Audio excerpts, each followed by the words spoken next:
Opa, senta aí que o assunto hoje é sério. E, infelizmente, atual. Bora lá.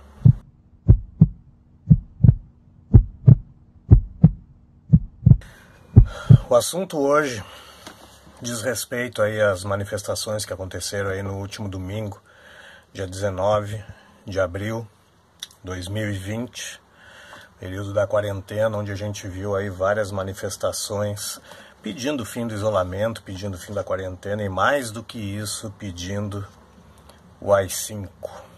Vamos ver do que se trata o AI-5, porque eu tenho certeza, no final do vídeo tu vai entender por que eu estou afirmando isso com tanta certeza. Eu tenho certeza que muita gente não sabe o que está pedindo. A gente vai ver então conteúdo aí, principal, mais importante do AI-5. Ah, mas pegou só algumas coisas, não pegou ele inteiro, tirou do contexto. Não tirei do contexto. Aí embaixo, aí na descrição do vídeo, tem o link para o documento inteiro. É que o documento inteiro tem 9 páginas.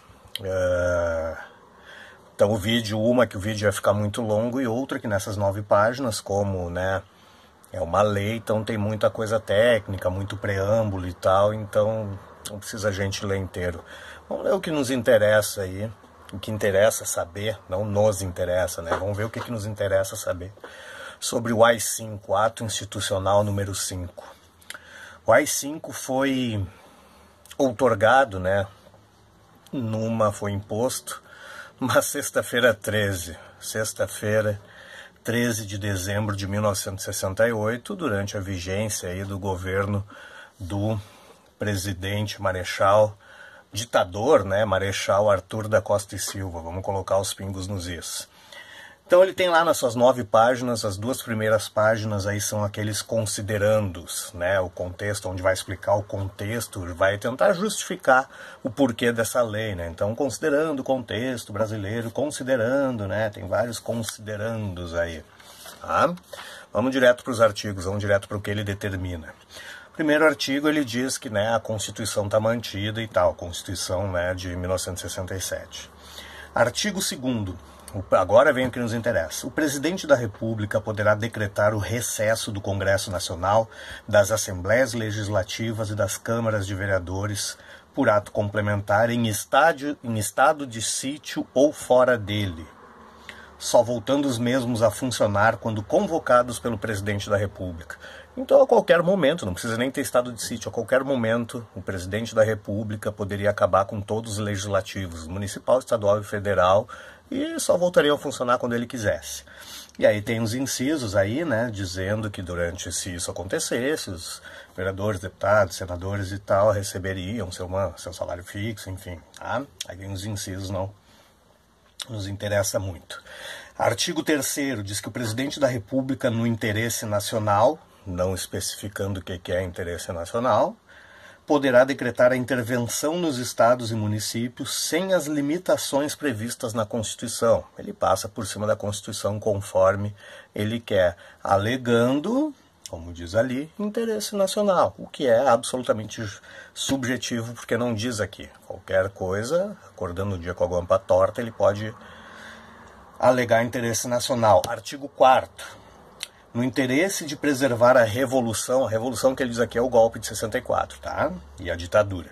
No interesse de preservar a revolução, o presidente da República, ouvido o Conselho de Segurança Nacional e sem as limitações previstas na Constituição, mais uma vez, passando por cima da Constituição, quer dizer isso, poderá suspender os direitos políticos de quaisquer cidadãos pelo prazo de 10 anos e cassar mandatos eletivos federais, estaduais e municipais. De novo, passando por cima da Constituição.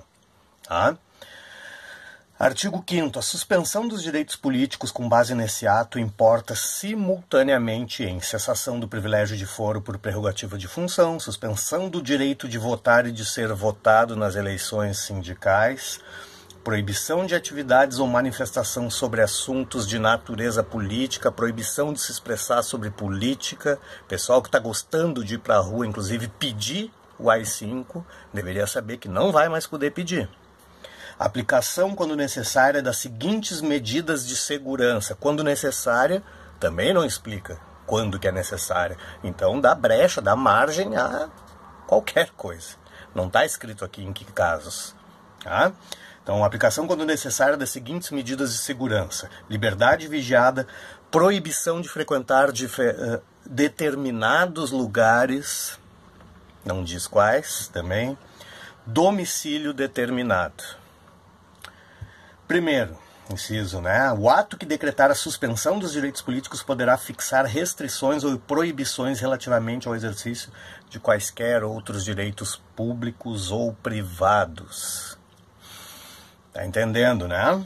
Artigo 6º. Ficam suspensas as garantias constitucionais ou legais de vitalicidade, uma movabilidade e estabilidade, bem como a de exercício em funções por prazo certo. O presidente da República poderá, mediante decreto, demitir, demover, aposentar ou pôr em disponibilidade quaisquer titulares das garantias referidas nesse artigo, assim como empregado de autarquias, empresas públicas ou sociedades de economia mista. Deu na veneta do ditador, deu na veneta do governante, qualquer pessoa, a qualquer momento, poderia ser demitida, aposentada, reconduzida, afastada do serviço, enfim. Sendo que o disposto nesse artigo também aplica-se nos estados, municípios, Distrito Federal e territórios. Então, não só, embora o presidente seja em âmbito federal, esse poder ele poderia utilizar também em âmbitos municipal, estadual, enfim. Artigo 7º do AI-5. O presidente da República, em qualquer dos casos previstos na Constituição, poderá decretar o estado de sítio e prorrogá-lo, fixando o respectivo prazo. Tu entendeu quem que faz isso? Uma democracia, no caso normal, é o Congresso. Por esse instrumento, ele, uma pessoa sozinha, ou o presidente, passa a ter o poder de se dar a si mesmo o estado de sítio. Artigo 8º. O presidente da República poderá, após, vamos colocar entre aspas, né, investigação, essas investigações, né, nesse tipo, né, em ditaduras, enfim, a gente sabe como são, né? Decretar o confisco de bens de todos quantos tenham enriquecido ilicitamente no exercício de cargo ou função pública, inclusive de autarquias, empresas públicas, sociedade de economia mista, enfim. Ah, não, mas isso aí é legal, professor. Né? Se o cara enriqueceu ilicitamente, legal. Porém, essas investigações unilaterais, a gente sabe como é que são conduzidas. Tá? Parágrafo único. Provada a legitimidade da aquisição dos bens, far-se-á a sua restituição. Entendeu que isso aí viola, isso inverte o princípio básico do direito de que todo mundo é inocente até que se prove em contrário? Pelo AI-5, a pessoa seria considerada culpada e ela teria, nesse artigo aqui, né, dos bens e tal, ela que teria que provar que é inocente. Se as autoridades confiscarem teus bens alegando, não, isso aqui não foi, isso aqui foi ilegal e tal, tu tem que provar que tu é inocente, senão perdeu o Playboy. O artigo 9º a gente vai pular, porque não tem grande coisa aqui, a gente já está aí com 9 minutos de vídeo. Artigo 10º. Fica suspensa a garantia de habeas corpus nos casos de crimes políticos. Não diz o que são crimes políticos. Logo, a pessoa levantar um cartaz em silêncio na rua contra o governo pode ser considerado um crime político. Tu falar numa esquina com 2 amigos mal do governo pode ser considerado um crime político. Se aqui não diz, e na Constituição não diz o que é, ou diz de maneira subjetiva, qualquer uma dessas coisas é crime político, é passível de punição. Então a pessoa perde o seu habeas corpus, o seu direito de ir e vir, nesses casos.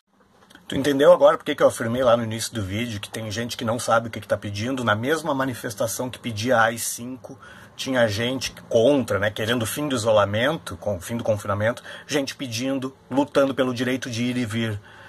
Se tu quer o AI-5, tu não pode querer esse direito de ir e vir, as duas coisas juntas não dá. Entendeu? O vídeo de hoje era para isso, então. Para tu entender as coisas, parar de passar vergonha. Beleza? Até o próximo.